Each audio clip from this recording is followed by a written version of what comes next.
kindly you can start by introducing yourself and telling me what you do and where we are today. I'm James Ong'ang'a. I'm the CEO and founder of LoHo Learning. LoHo Learning is an EdTech company that deals with digital textbooks, coding, amongst other things. So we bring together everything, mainly a marketplace for everything you need digital. How has being part of Mastercard Foundation helped you start up? How has it helped you scale up your business, maybe in learning outcomes? We're very privileged to be in the first cohort, initially when the project started. And before that, our business was just any other business led by youth. But when joining into the program, we were now told how to basically run a business. You need finance department, you need sales, you need to understand the entire commercial pipeline, the sales cycles that you require, legal, HR, and various other aspects that ensure that you run a successful business. We were able to set up the core of our business. Secondly, we also taught on how to develop strategies that will help us in growing and scaling of our business.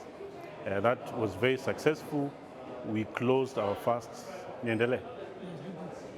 we closed our first 100 schools. At the point when we are finishing the program, we are actually at about 300 schools at that time. One of the key things that we got from the program is one, readiness for investment. We are now almost closing our seed round, which is very key for our business to continue that sustained growth. Secondly, we linked our business outputs to the main thing that we do, which is ensuring that education is accessible. Previously, we were doing it as a project. People need digital resources. We are giving them digital resources. We are now able to link that with learning outcomes. The third one, we had an ecosystem of various entrepreneurs that we now collaborate with and work together. And in fact, within our cohort, we worked with Angaza Elimu, where we developed a product called Kalamu. All right, I think you've got a final question. Yeah.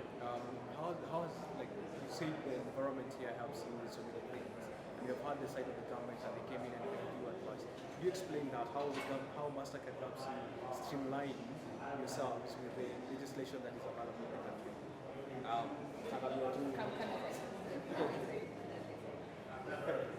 So my question is, how did the fellowship help you in terms of aligning yourselves with the legislation that is already available and linking you with already the Ministry of Education and the likes to help you be able to understand the ecosystem as well? Yeah, so part of the acceleration was to ensure that we are government compliant, and what that essentially means.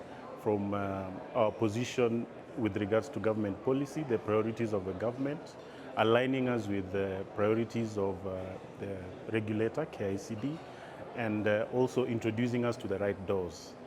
Who do we need to talk to if our interventions are for early childhood, if our interventions are on infrastructure, if our interventions are on financing of infrastructure in schools and things like that. So the program brought all these tools together for each and every entrepreneur to pick the line that they needed. For example, in our case, our product is heavily on curriculum content that aids in learning.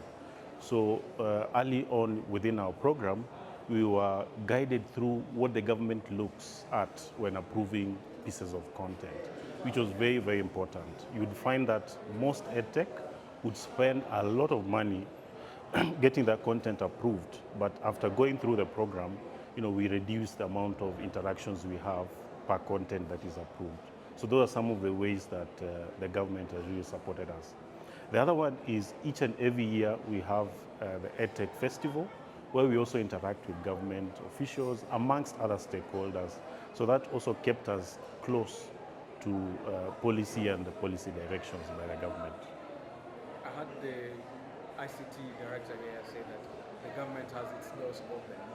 Does it feel like that before you join the fellowship, or is it easier when you're in the fellowship? I think there is a lot of biases whenever it comes to government. The expectation is they don't work. So before coming to the program, we definitely knew that government doesn't work, so we've never tried. And those who went ahead of us had various challenges, and those challenges go to us a lot more than the truth.